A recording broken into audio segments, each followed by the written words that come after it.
janji ketemu di jalan, kumadine beli kusemani kaliwat galak reramanat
Om Swastiastu. Om Swastiastu. Nah, pemirsa, selamat berjumpa dalam acara perbincangan kita, dan luar biasa kita sekarang bersama dengan musisi pop Bali yang sangat melegenda dari sejak dulu. Tadi sudah Anda tonton lagu Mejanji di Jalan oleh De Alot, dan lagu itu ramah sekali direkam pada tahun 80-an, mungkin 88 seperti itu, dan sampai sekarang masih sangat enak untuk didengar. Bahkan anak-anak muda sekarang juga sering mengcover lagu Mejanji di Jalan. Dan untuk itu kita sapa sekarang Pak De Alot. Om Swastiastu, Pak De. Om Swastiastu, Pak Agus. Sampun napi katre, Pak De. Astungkare titiang sehat, becik-becik niki. Ya, luar biasa Pak De. Saya sangat berbangga hati bisa bertemu dan berdialog dengan Pak De yang sebenarnya penyanyi legend dari dulu, Pak De ya. Nah, banyak sekali lagu-lagu yang Pak De ciptakan, dan tadi lagu Mejanji di Jalan itu tren sampai sekarang itu. Bisa diceritakan sedikit Pak De, dari mulai kapan sebetulnya Pak De menyanyi? Tiang mulai nyanyi nih ke dari tahun 88, jadi rekaman nih ke akhir 87 nih ke. Akhir 87, 88 album pertama nih ke sudah keluar dia di studio di Bali Record. Jadi mulai penyanyi awalnya lagu apa itu Pak De? Awalnya lagu yang laris, yang banyak tahu didengar orang itu lagu Sugih Hulian Tunangan. Nike judul albumnya Zaman Edan. Ada lagu Sugih Hulian Tunangan, ada lagu yang tiang sebut dulu judulnya Tunanetra, karena tunangan hilang sebetulnya. Oh, okay. Memang sebetulnya Pak De basicnya dulu ada keluarga yang suka menyanyi atau punya kemampuan ya, atau otodidak? Kalau bicara masalah seni, paman sih dia seninya sih beda, dia suka di gamelan. Cuman tiang jadinya di antara itu, tiang megambel juga seneng, nyanyi juga seneng gitu. Gitu. Bahkan anyaman-anyaman juga tiang seneng juga, karena sulit pemasaran, jadi tiang harus memilih salah satu gitu. Okay. Nah, awal mula Pak D itu bisa rekaman dan sebagainya, bisa diceritakan siapa yang mengajak waktu itu ya? Anika memang prosesnya sedikit agak panjang, karena tiang sendiri juga tidak tahu di mana itu Bali Record, dan kalau ke sana saya harus ketemu siapa. Prosesnya kadang tiang ke radio nanya-nanya di mana itu Bali Record. Akhirnya tiang ketemu temen, ternyata temen saya yang dekat di sini dulu, dia malah akrab di Bali Record, yang dulu punya grup keroncong Surya Muda, itu Bogi namanya. Bogi, dia punya channel di situ, jadi saya dihubungkan ke Bali Record oleh beliau gitu. Kalau dibandingkan dengan zaman sekarang kan, kalau kita bikin rekaman kan lebih mudah Pak De ya, karena fasilitas ada, orang bisa merekam. Kalau dulu kan agak sulit sekali bisa masuk dapur rekaman Pak De ya? Iya, sulit, dan itu lagunya pun diseleksi gitu. Dan waktu itu Pak De punya kemampuan bisa masuk seperti itu karena memang lagunya sangat bagus ya, dianggap oleh produser. Ya, sepertinya kalau berbicara masalah lagu bagus itu relatif sekali. Paling tidak lagu itu bisa diterima oleh lapisan masyarakat bawah. Kemudian mungkin karena waktu itu baru satu-satunya tunanetra yang mencoba ke dapur rekaman, hanya tiang di Bali. Nah, Nike sehingga ingin dicoba bagaimana sih nanti perkembangan bila tunanetra menjadi seorang penyanyi, mungkin seperti itu ya. Oh ya, berarti semacam proyek percontohan begitu ya. Iya, iya, iya. Kalau misalnya sukses, berarti akan dilanjutkan ke yang lain-lain. Betul. Berarti Pak De waktu itu bisa memberikan inspirasi juga kepada tunanetra yang lain ya. Iya, artinya jadi teman-teman juga tertarik bagaimana membuat lagu, bagaimana latihan olah vokal supaya bisa lebih mantap gitu. Tapi memang waktu itu Pak De memang tidak ada semacam pelatihan khusus ya, otodidak gitu seperti itu. Iya, otodidak, tidak ada pelatihan khusus. Sendiri gitu ya. Iya. Kalau sampai sekarang boleh ditanya berapa jumlah lagu yang sudah Pak De ciptakan itu? Menghitung pastinya tiang sendiri tidak pernah, tapi kurang lebih 100 lebih itu ada lagu. 100 lebih ya. 100 lebih. Dengan berapa album itu belum bisa ketahuan ya. Ya macam-macam, jadi ada yang ikut di kompilasi, kadang-kadang kompilasi untuk mayoritas lagu tiang, bahkan satu kaset bisa 5 sampai 6 lagu, terus ada lagu yang lain. Kemudian ada juga 1 atau 2 album yang sudah kita bawa sendiri, artinya tanpa digabung yang lain kecuali cewek untuk menemani duet. Berarti sudah sangat banyak begitulah. Yeah. Dan itu sampai sekarang masih ada dokumennya Pak De, artinya masih tersimpan ya? Beberapa aja. Waktu ini bahkan tiang juga berusaha kembali ingin mengkoleksi tiang ke Aneka Record waktu niki. Dapat 2 kaset lumayan lah. Oh, yang lain-lain mungkin sulit ya dikumpulkan. Agak sulit ya. Ya. Nah, kalau dibandingkan dengan sekarang ini kan cukup banyak dan mudah untuk menyimpan, kemudian membuat lagu. Apa yang Pak De bisa sampaikan kepada musisi sekarang ini? Tiang juga sudah banyak mendengar lagu-lagu dari pendatang-pendatang yang tentunya sangat digemari oleh masyarakat. Tapi harapan tiang itu jangan lupa, di samping kita memberikan hiburan kepada masyarakat, kita juga akan memberikan cara-cara berbahasa yang baik supaya nanti tidak terlalu banyak ada campur-campur dengan bahasa Indonesia dan sebagainya itu di dalam lagu Bali. Kemudian dari tembang-tembang itu supaya tidak jauh lah terlepas dari apa yang kita punya di Bali. Masih ada nuansa Balinya lah, gitu harapan tiang. Tapi kembali juga kita akan melihat pasar, nah karena pasar terkadang menuntut di mana kita membuat lagu itu sekiranya akan bisa digemari, kadang-kadang itu juga yang membuat.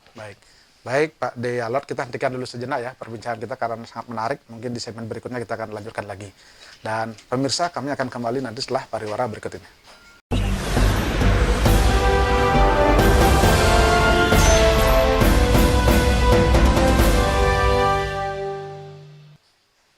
Nah, pemirsa, kembali dalam acara dialog kita bersama musisi legend pop Bali kita di tempo dulu, De Alot, yang dulu nama aslinya adalah Made Kandre dari Banjar Tentem Denpasar, Bali. Dan tadi kita sudah sempat bicara soal bagaimana awal mula beliau menjadi seorang musisi Bali. Dan kita lanjut sekarang Pak De. Pak De waktu pertama kali booming itu kan saya dengar adalah lagu Legune Galak-Galak, kalau tidak salah itu Pak De ya? Lagu Galak-Galak. Lagu Galak-Galak itu sangat membumi, dan sebetulnya apa yang terinspirasi dari lagu itu ya? Kalau pertama yang sampaikan dari dari tembang dulu.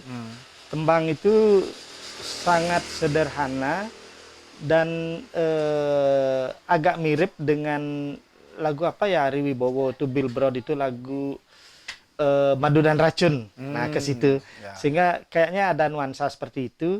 Oleh karena itu tiang mencoba untuk membuat sesuatu yang kocak. Ya tentunya juga banyak kita dengar memang kadang menjadi apa di masyarakat itu kalau ada yang lehernya merah gitu sering lah gitu legu galak-galak gitu. Jadi tiang coba mengangkat nih ke gimana ya supaya bisa nyambung dengan tembang ini gitu. Artinya tidak mengandung apa namanya, orang menginspirasi, oh ini agak porno sedikit, tidak seperti itu ya? Tiang lebih cenderung ke kocaknya. Oh. Tiang lebih cenderung ke kocaknya. Ya, dan itu sangat booming waktu itu Pak Iya. ya? Banyak diterima oleh masyarakat waktu itu. Iya. Itu sampai berapa kaset dulu ya terjual gitu? Yang pasti ya sempatlah kita terima bonus dari Aneka, cuman tiang ndak tahu pasti berapa jumlahnya gitu. Nah, kalau dibandingkan dengan sekarang, dulu kan boleh dikatakan penghasilan untuk menjadi seorang seniman kayak Pak De mungkin seperti apa Pak De?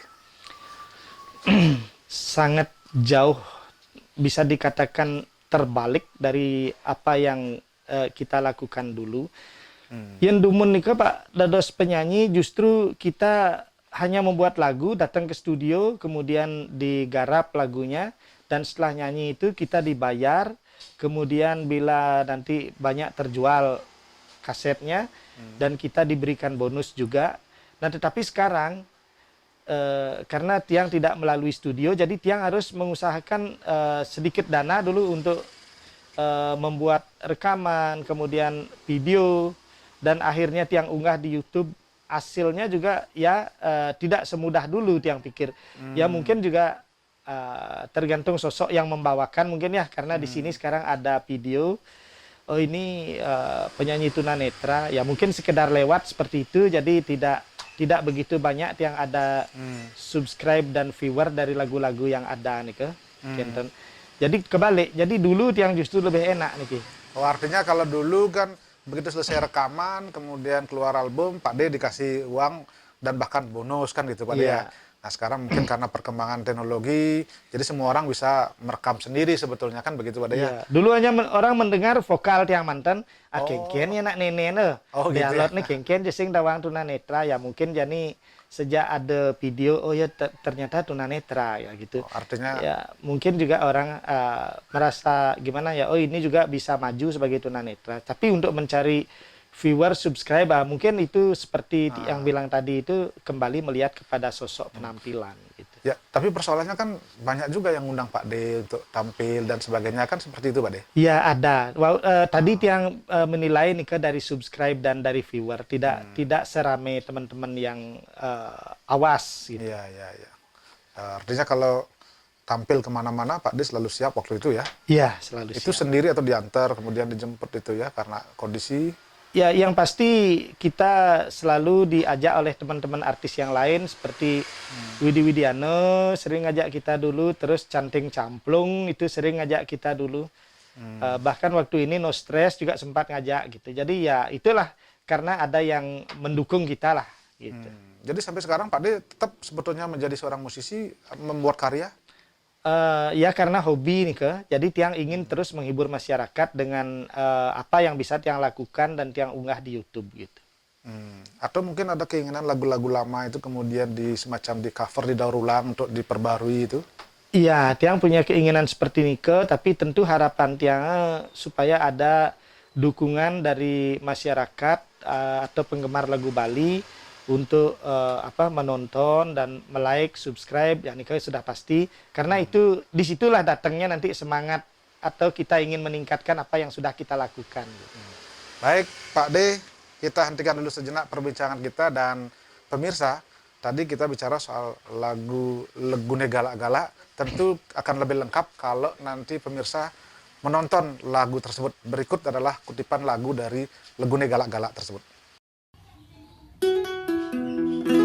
Ilo jage kengken nunduke, ngudiang kanti barak baonge, pasti galak-galak legune di kamar lehe ibi sanja, subetawang liu legune, mesare dobelin sapote, pangdekan tinyidang legune ngugut baongi lohe.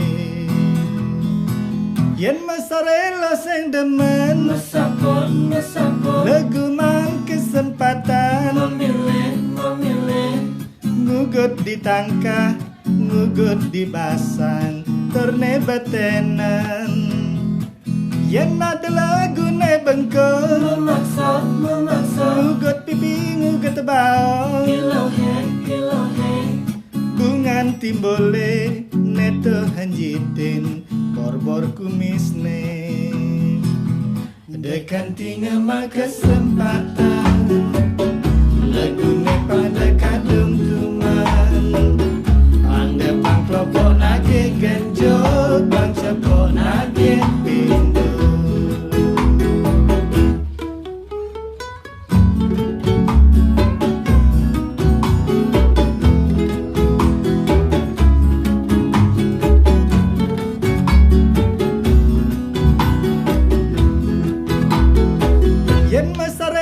sing demen mesambut lagu mang kesempatan memilih untuk dibangka ikut dibasa ne badena yen ada lagu ne bengkong memaksa ugat bingung ugat tebal ilohe tungan timbole neto hanjitin barbor kumisne ada kanting ama kesempatan lagu ne pangde kadung tuman pangde bang kelompok nage genjo bang cepok nage pintu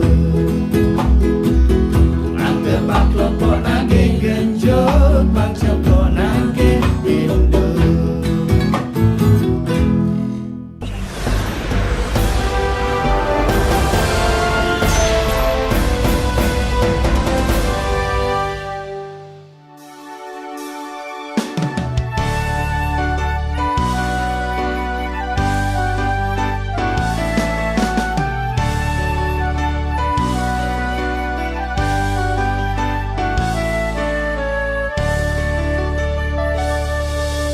Yapen kekene nasibe peteng setata nimpalin matane tuare nyidam ningalin selantang tua he digumine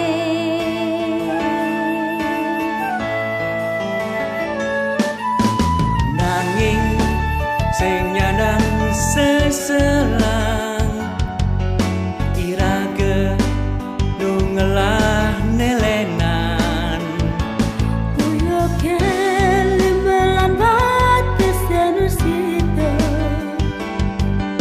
irago pasti ngirang mau saho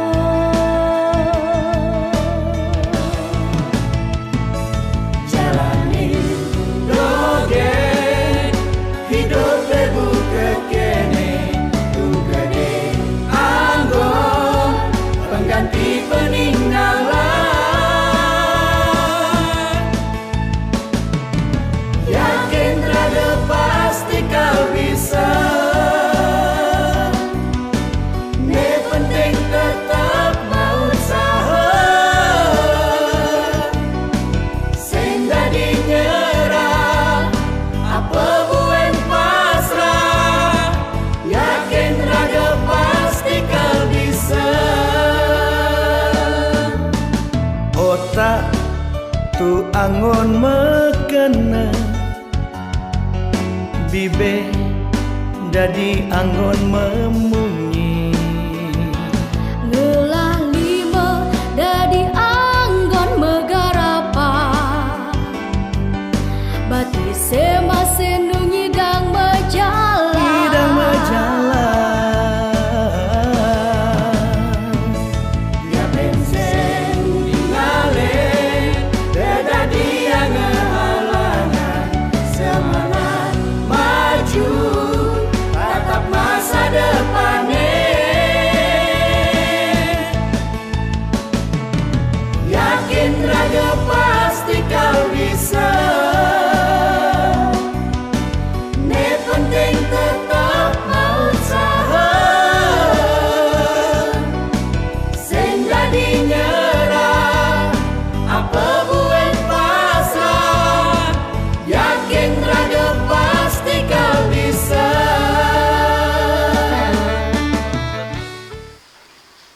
Nah, pemirsa, tadi kita sudah menonton lagu Sing Dadi Nyerah. Jadi salah satu lagu yang dibawakan oleh De Alot, musisi legend pop Bali bersama sejumlah kawan-kawannya. Tadi kita sudah nonton video klipnya. Ini luar biasa memberikan inspirasi bahwa sungguhnya keterbatasan fisik, kondisi difabel seperti itu sebetulnya tidak menghentikan kita untuk berkreasi dan beraktivitas. Bahkan beliau sampai sekarang pun masih menjadi seorang musisi di sela-sela kesibukannya menjadi seorang pemijat seperti itu. Pak De, saya tadi nonton lagu Sing Dadi Nyerah. Itu luar biasa pesannya dengan teman-teman dari tunanetra ya. Ya. Itu apa yang pesan yang Pak De sampaikan sebetulnya melalui lagu itu? Pertama, Tiang ingin membangkitkan dari keterpurukan lah katakan ya. Mungkin ada juga kadang yang punya anak tunanetra itu disembunyikan. Nah itu karena dianggap aib.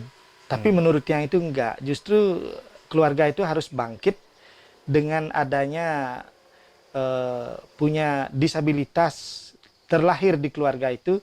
Bagaimana sebetulnya dari keluarga itu termotivasi supaya bisa lebih maju dari yang lain. Yang pikir nih kalau itu bisa maju itu kesuksesan yang luar biasa. Kan. Artinya kondisi difabel termasuk Pak D seperti ini tunanetra jangan menghalangi untuk berkreasi ya. Ya, itu juga memberikan semangat kepada tunanetra itu sendiri untuk jangan cepat menyerah bila mau menghadapi hidup ini, baik untuk melakukan pekerjaan maupun untuk pendidikan dan sebagainya, tetap maju. Gitu. Lalu kemudian bagaimana imbasnya kepada mereka dengan Pak D menjadi seorang artis waktu itu? Kemudian kan pasti berpengaruh terhadap mereka ya. Sekarang ini juga dibuka oleh dunia pendidikan sih. Yang senangnya sekarang banyak tunanetra-tunanetra yang sudah bisa ikut di sekolah tinggi. Nah, terutama ini sekarang kan IHDN, yang namanya dulu IHDN, kalau nggak salah sekarang UHN itu ya, menerima tunanetra di kampus itu gitu. Itu kalau di Jawa sih udah dari dulu. Yang perlu berikan semangat niki lebih jauh teman-teman di Bali ini. Ya mudah-mudahan akan bisa terus mereka punya semangat untuk berjuang, memperjuangkan aspirasi tunanetra dan memperjuangkan hidupnya masing-masing gitu. Kalau dari kalangan Pak D, apakah sudah ada yang meneruskan sebagai penyanyi atau musisi ya? Sudah ada, sudah ada. Mereka juga punya channelnya sendiri gitu. Semangatlah mereka membuat lagu dan lagu mereka juga bagus-bagus gitu. Adik-adik sekarang ini lumayan pintar mereka. Jadi Pak D boleh dikatakan menjadi mentornya ya? Iya. Jadi pelatihnya memberikan sekedar memberikan motivasi aja, memberikan motivasi aja. Memberikan motivasi. Nah, kalau perhatian pihak lain mungkin masyarakat kemudian juga pemerintah terhadap kondisi seperti Pak D dan teman-teman seperti apa ya? Pemerintah sebetulnya sudah memperhatikan sekali untuk semua penyandang disabilitas termasuk tunanetra.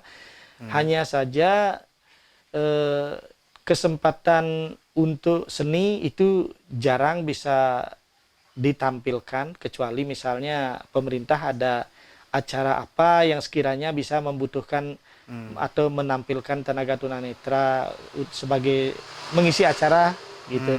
Tapi sekarang harapan saya masyarakat supaya lebih jauh, lebih luas dapat memberikan kesempatan kepada tunanetra untuk kreasi seninya.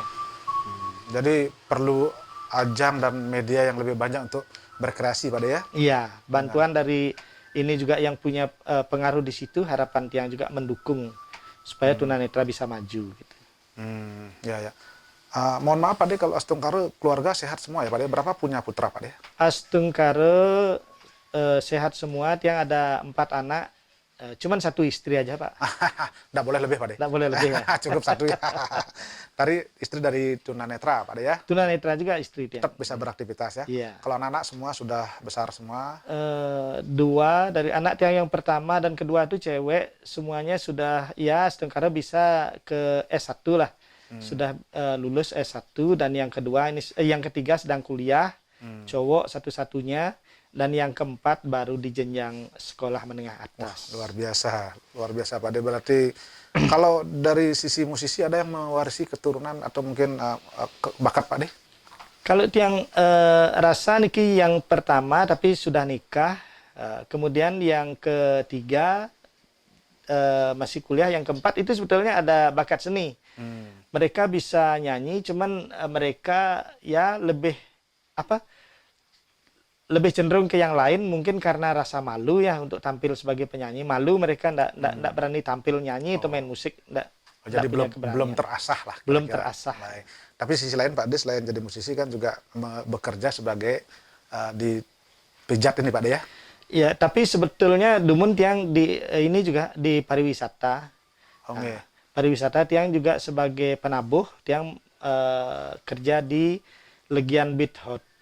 Pertama di Legian Beach Hotel tahun 87, kemudian 89 pindah ke Bali Mandira sampai ini Covid di tahun 2020 itu bulan Maret kalau tidak salah itu. Jadi sebagai penabuh. Ya, sebagai penabuh. Rindik seperti itu Pak ya? Rindik ya. Oh ya, baik. Baik, kita hentikan sejenak dan pemirsa kami akan kembali nanti setelah pariwara berikut.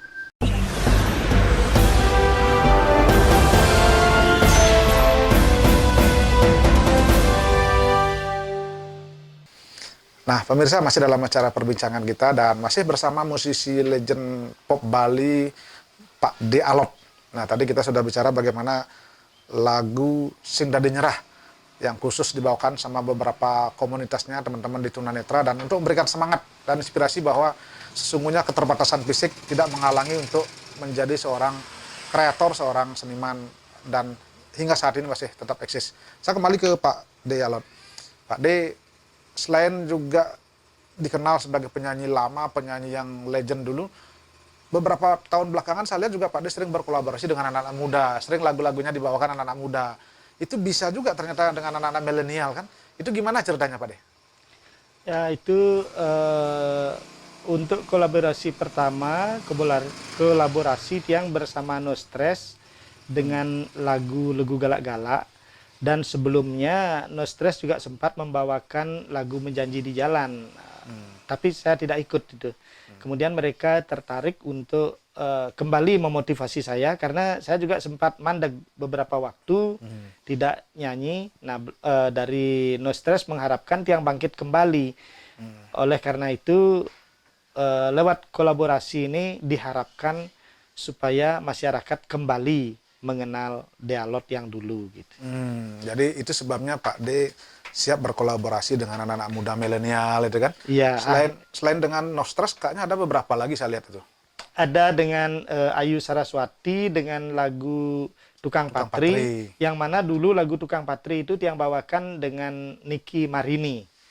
Niki Marini, kemudian Tiang coba lagi dengan Ayu Saraswati. Dan Tiang juga pernah kolaborasi dengan The Tandung Project atau yang dikenal dengan Madebawo ya? Madebawo atau Lolot. Ya. Itu gimana rasanya Pak D kolaborasi dengan anak muda di zaman sekarang itu ya?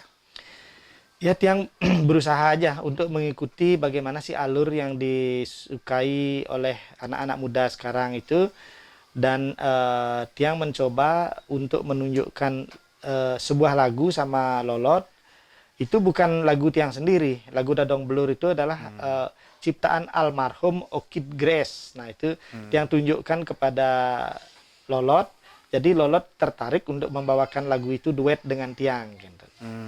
Ya. Termasuk juga mungkin dengan penyanyi-penyanyi muda lain, sebetulnya memang mereka sangat menghargai mungkin musisi Pak D ya. Enggih. Jadi terus diajak. Ya. Nah, kalau ada kesulitan ya kalau dengan musisi-musisi sekarang ini berkolaborasi seperti itu Pak D? Tiang kembali aja mungkin kepada sosok anak muda itu sendiri. Mudah-mudahan mereka tidak merasa canggung hadir dengan legend gitu aja.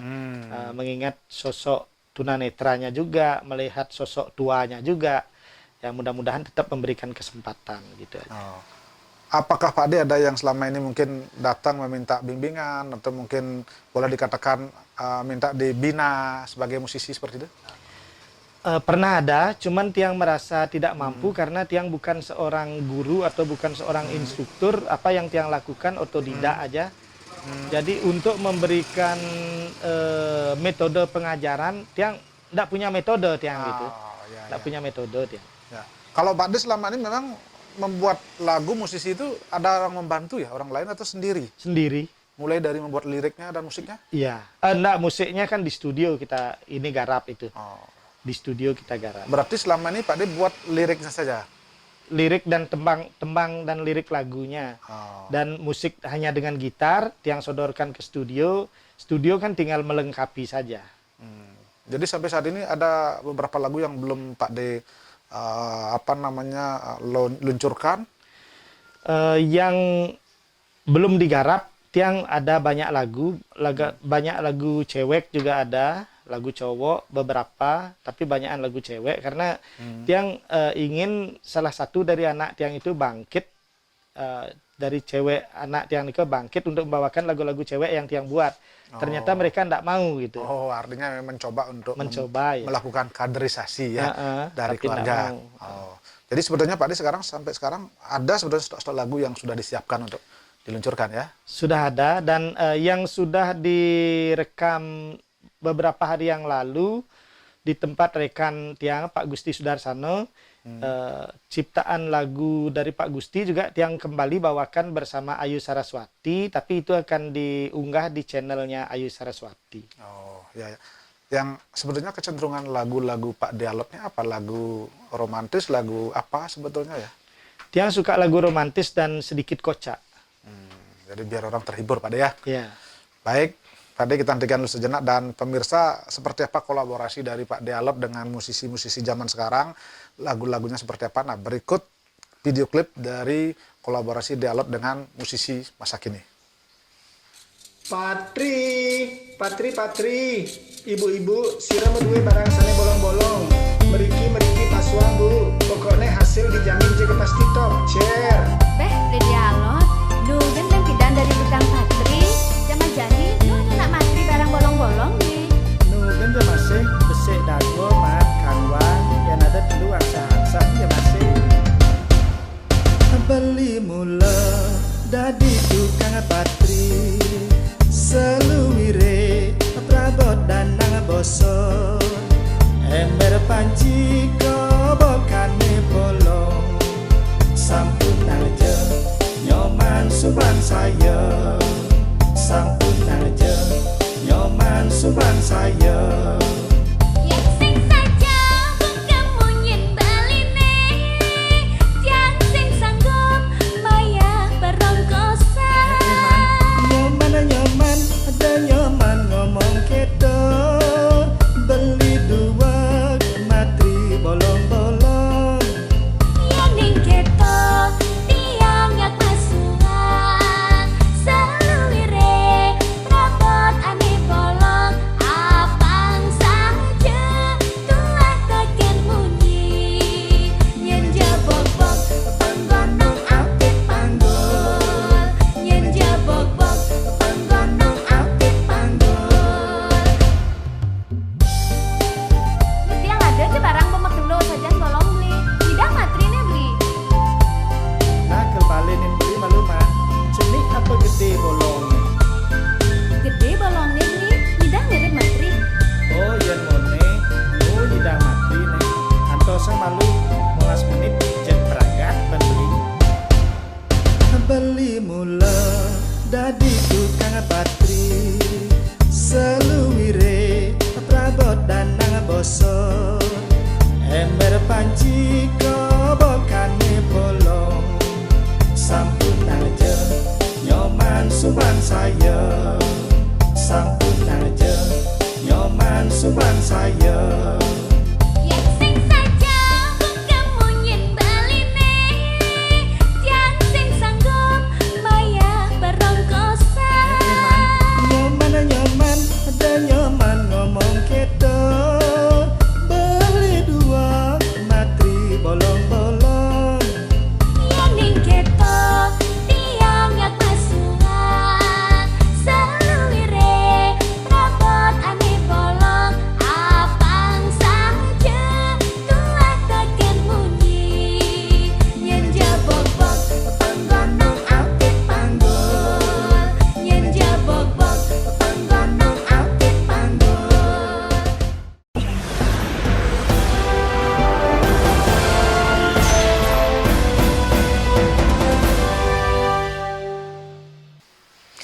Nah, pemirsa, masih dalam acara perbincangan kita bersama musisi legend pop Bali, Dialog. Dan tadi kita sudah bicara bagaimana ternyata Dialog ini juga bisa dan luar biasa berkolaborasi dengan para musisi muda sekarang. Ada beberapa video klip dan lagu yang sudah dinyanyikan. Selain juga dengan teman-temannya semasa angkatan dulu di masa lalu, bagaimana menjadi seorang legend pop Bali. Saya kembali ke Pak D. Dengan sekarang sampai sekarang masih berkreasi, beraktivitas, apa cita-cita Pak D yang sebetulnya ingin Pak D lakukan untuk musisi Bali ini? Terima kasih. Jadi tiang ingin sekali supaya lagu Bali ini lebih booming, bahkan bisa seperti lagu-lagu dari daerah yang lain itu bisa ke nasional ya. Tapi lagu Bali sementara ini kan masih seputar di Bali saja gitu. Seperti lagu Jawa itu, bahkan sekarang orang Bali juga banyak yang menyanyikan lagu Jawa, tapi ada nggak orang Jawa membawakan lagu Bali seperti jadi itu? seperti lagu-lagu campur sari itu Iya, ya. kan banyak Ada juga orang Jawa dibawakan ya. itu. Juga lagu-lagu yang dari Ambon itu banyak saya dengar itu. Bahkan dari NTT juga NTT ada ya. gitu ya. Itu saya berharap lagu Bali supaya bisa booming seperti itu gitu. Dan seperti ada di Bali yang sudah lagunya dikenal oleh masyarakat lebih luas nasional, itu seperti No Stress, itu kan lagu Indonesia sih memang dibuat. Nah, itu terkenal di mana-mana. Nah, harapan Tiang lagu Bali juga biar bisa seperti itu gitu. Oh, jadi itu obsesinya. Nah, kalau melihat musisi-musisi sekarang kan banyak sekali anak muda muncul, Pak De. Apa yang Pak De amati dari mereka ya? Ya, Tiang sering kali mendengar lagu-lagu cukup bagus, bahkan sangat bagus lagu-lagu mereka. Hanya saja yang Tiang pikir dari lirik-lirik banyak yang dicampur dengan bahasa Indonesia, tentunya tidak bisa kita jadikan sebuah pembinaan bahasa untuk anak-anak penggemar lagu Bali sekarang. Nah, Tiang takutnya nanti anak-anak justru bahasa Balinya tidak tahu gitu. Apa sih kok ini, gimana sih caranya ngomong? Bahkan sekarang mana ada anak-anak muda sekarang berani ke grill gitu, tangkil nggak berani mereka. Karena mereka nggak tahu bagaimana ngomongnya gitu. Artinya lagu-lagu Bali kita tetap juga memperhatikan etika bahasa yang itu ya, tidak sekedar tampil campur aduk seperti itu. Ya, bahkan tingkatan bahasa itu juga perlu diperhatikan. Misalnya bagaimana sor singgihnya itu gitu. Ketika ada lagu halus, supaya tidak dirinya sendiri yang dihaluskan, justru orang yang diajak bicara atau yang menjadi objek dibuat jadi lebih rendah atau bahasanya kasar seperti itu. Terakhir Pak De ada keinginan untuk terus akan berkarya sampai kapan ini? Ya, mudah-mudahan Tiang mampu diberikan umur panjang oleh Tuhan Yang Maha Esa, Ida Sang Yang Widiwasa. Tiang masih tetap membuat lagu dan ingin Tiang tetap unggah di YouTube di Tiang. Tiang ingin memperbesar YouTube Tiang niki. Tentu harapan Tiang niki masyarakat penggemar lagu Bali khususnya mendukung untuk mengikuti lagu-lagu yang Tiang unggah, melike, mensubscribe supaya sukses lah, artinya ada hasil. Kemudian Tiang tetap semangat jadinya dan untuk membuat lagu ya. Baik, terima kasih Pak De Alot, musisi legend pop Bali, sudah meluangkan waktunya kita untuk berbincang-bincang.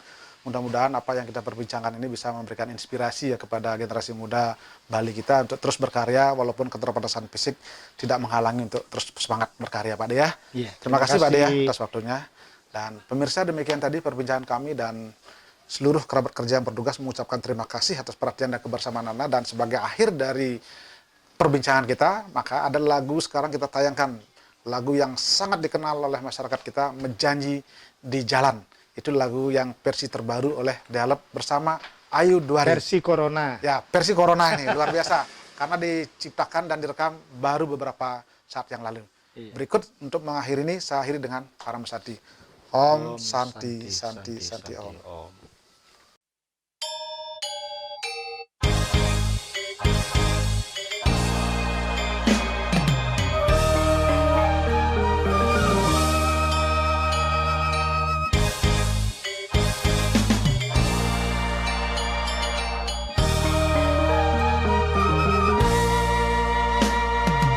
Ini beli mengantosan, subuh menjanji ketemu di jalan. Kuma adine beli tu sing bani keliwat galak reraman adine. Beli yen kenah-kenahan, luang rasane ketemu di jalan. Bebas iragaman mademenan, memilih pongos dijajah kenahe. Legel yang kena beli ne. Kita masih beli di kana jajani adi melali Yang kemilu kijakan beli lana jani ke kuta Tukaden suba biasa lana jani ke sana Aduh bapak dia itu mah mengai beli lana jani ke tenten Tukaden mah beli ne apa dinawan Aduh tiang si juari imih lu bulan subaraga sing ketemu telung tiban rasanya beli nangga hang rindu melali kan bejani lah nadi Beli Kene kumine jani Mailah yang corona Men hijau kelajak beli tiang melali beli kemo jabien si tengok sana pidan ngajan lu ngalih bunga jadi keto-keto kan beli Saya mat beli hitungan keto kan ye apa membuat hitungan nak demen ini beli mengantosan suba mejanji ketemu di jalan kuma adine beli tu sing bani keliwat galak reraman adine Beli yang kenah-kenah Luang rasane ketemu di jalan Bebas iragaman mademenan Memilih tongos di jejak kendahe legel yang kena beline Kita masih beli di kanan tiangnya kijajani adi melali Yang kemilu kijakan beli lana jani ke kuta Tukaden suba biasa lana jani ke sana Aduh bapak dia itu mah mengai beli lana jani ke tenten Tukaden mah beli ne apa dinawan Aduh tiang si juari legel yang kena beline Kita masih beli di kanan tiangnya kijajani adi melali